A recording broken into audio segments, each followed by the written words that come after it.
Welcome back in this channel. We are start the new testing, globalization testing. In this video, previous video में हमने regression testing हमने done कर दी थी, complete हो गया था. यदि कोई डाउट है तो आप उसमें पूछ सकते हैं कमेंट सेक्शन में. आज हम ग्लोबलाइजेशन टेस्टिंग स्टार्ट करने वाले हैं. न्यू टॉपिक, न्यू चीज़ें. तो पहले जानते हैं ग्लोबलाइजेशन क्या होता है. Developing the software for multiple language is called as globalisation. मतलब कि ऐसा सॉफ्टवेयर हम बना रहे हैं जो मल्टीपल लैंग्वेज के लिए हम ऐसे सॉफ्टवेयर को डेवलप करते हैं जो मल्टीपल लैंग्वेज को सपोर्ट करे. जैसे वो सॉफ्टवेयर इंग्लिश में भी रहे, हिंदी में भी रहे, या कोई भी लैंग्वेज हो, हम उस सॉफ्टवेयर उसको हम बोलते हैं ग्लोबलाइजेशन. या ग्लोबलाइजेशन टेस्टिंग क्या होती है. Testing the software that is developed from the multiple language is called as globalisation testing. मतलब ऐसी सॉफ्टवेयर की टेस्टिंग करना जिसका डेवलपमेंट मल्टीपल लैंग्वेज के लिए हो रहा हो, उसको बोलते हैं ग्लोबलाइजेशन टेस्टिंग. ग्लोबलाइजेशन टेस्टिंग आप ऐसे समझ सकते हो जैसे आप गवर्नमेंट की वेबसाइट, अपनी इंडिया की गवर्नमेंट की वेबसाइट आप देखते होगे. जैसे NHI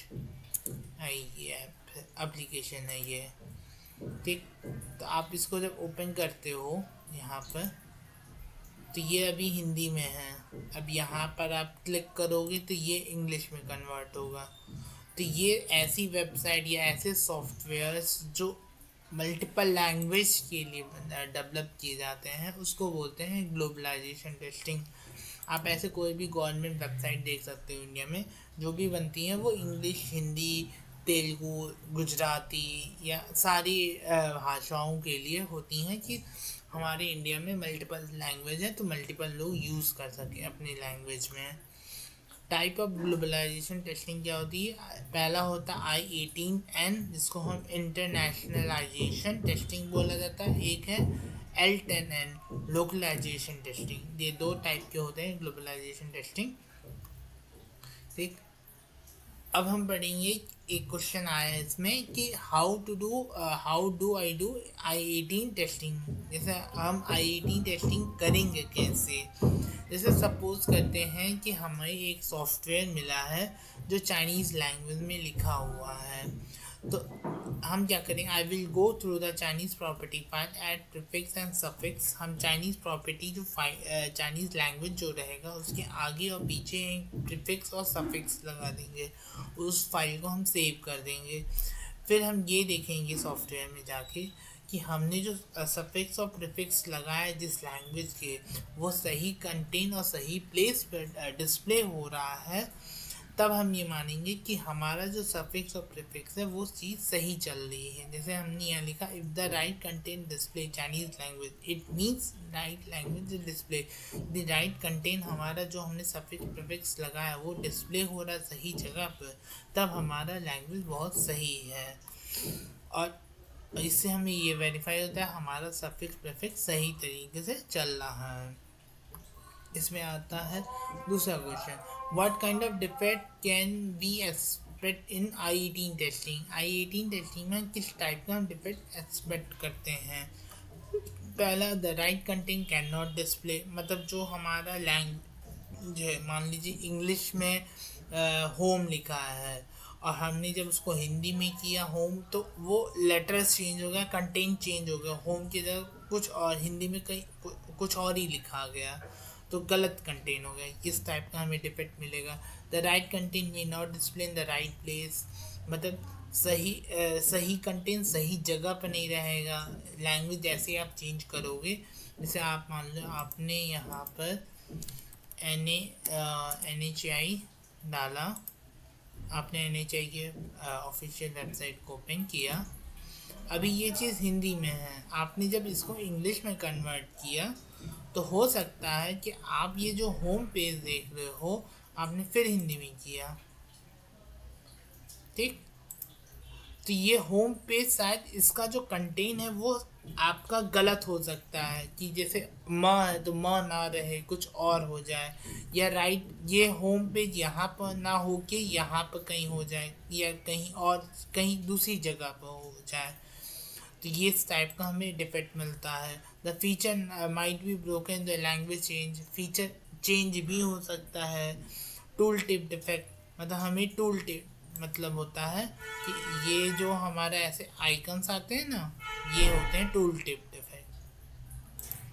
इस टाइप के हमें डिफेक्ट्स मिलते हैं। ये शायद क्वेश्चन पूछे जा सकते हैं ग्लोबलाइजेशन में कि किस टाइप के डिफेक्ट आपको मिलते हैं। तो ये आप बता सकते हो कि राइट कंटेंट नहीं से हो सकता है, राइट कंटेंट राइट प्लेस पर डिस्प्ले नहीं हो पाता है, फीचर चेंज हो सकता है, इस लैंग्वेज चेंज किए हम। फिर सेकेंड टाइप है L10N टेस्टिंग। जो सेकेंड टाइप का हमारा ग्लोबलाइजेशन टेस्टिंग है वो है L10N, मतलब लोकलाइजेशन टेस्टिंग। मतलब क्या होता है, testing the application according to the country standard या country culture is called L10 testing. मतलब क्या कि मान लीजिए आपने कोई एप्लीकेशन टेस्टिंग कर रहे हो, वो एप्लीकेशन हमारी इंडिया में नहीं चल के वो यूएस में चलेगी या जर्मनी में चलेगी। मतलब यूएस का क्लाइंट है या जर्मनी का क्लाइंट है या यूके या ऑस्ट्रेलिया का है, तो वो एप्लीकेशन उसके उस कंट्री के स्टैंडर्ड के अकॉर्डिंग बनेगी। जैसे वहाँ पर कंट्री कोड दूसरा होगा, जैसे यूएस का है तो +1 होता है, या किसी और कंट्री में जाए तो हमारा तो +9 1 है, लेकिन यूएस में +1 चलता है। कहीं कहीं डिजिट या हमारे यहाँ कंट्री जो मोबाइल नंबर का डिजिट है 10 है, कहीं होता है 9 डिजिट, 11 डिजिट, 12 डिजिट होता है कहीं कहीं। तो उस हिसाब से हम एप्लीकेशन को टेस्ट करेंगे कि क्या उस हिसाब से चीज़ें चल रही हैं या नहीं चल रही हैं। उसको बोलते हैं L10 टेस्टिंग, लोकलाइजेशन टेस्टिंग। हम L10 टेस्टिंग में ये देखते हैं कि करेंसी फॉर्मेट क्या है। जैसे वहाँ डॉलर चलता तो यहाँ हमारा एप्लीकेशन डॉलर एक्सेप्ट करना चाहिए। पिन कोड क्या होना चाहिए, डेट फॉर्मेट क्या होना चाहिए, मोबाइल नंबर का क्या फॉर्मेट होना चाहिए, ये सब चीज़ हम टेस्ट करते हैं या चेक करते हैं एप्लीकेशन के अंदर कि यदि यूएस का करेंसी डॉलर है तो डॉलर आना चाहिए, हमारा हमारा वहाँ का डेट फॉर्मेट आना चाहिए कि इस डेट फॉर्मेट को वो यूज़ करते हैं। तो उस तरीके से हम चेक करेंगे और जानेंगे। ये पूरा चीज़ हमारी ग्लोबलाइजेशन टेस्टिंग के बारे में था। सिंपल है कि मैं एक ब्रीफ दे दे रहा हूँ। ग्लोबलाइजेशन टेस्टिंग यदि कोई एप्लीकेशन मल्टीपल लैंग्वेज के लिए डेवलप की जाती हैं तो वो होता है ग्लोबलाइजेशन टेस्टिंग। मतलब उस हाँ इसके अंदर L18N और L10N मतलब दो टाइप के ग्लोबलाइजेशन टेस्टिंग होती हैं। L18N जो होता है वो हम जो हमारी प्रॉपर्टीज़ फाइल होती है, एग्जाम्पल हम मान रहे थे चाइनीज़ प्रॉपर्टी फाइल, उसके आगे हम प्रीफिक्स और सफिक्स लगा देते हैं। उससे ये पता चल जाता है कि हम सही पॉइंट पे सही चीज़ हम ढूंढ रहे हैं, किस टाइप का डिफेक्ट मिलता है, ये हमने पढ़ा। L10N टेस्टिंग क्या होती है कि ये कंट्री कोड और कंट्री कल्चर के अकॉर्डिंग हम टेस्ट करते हैं। ये होता है हमारी ग्लोबलाइजेशन टेस्टिंग। धन्यवाद।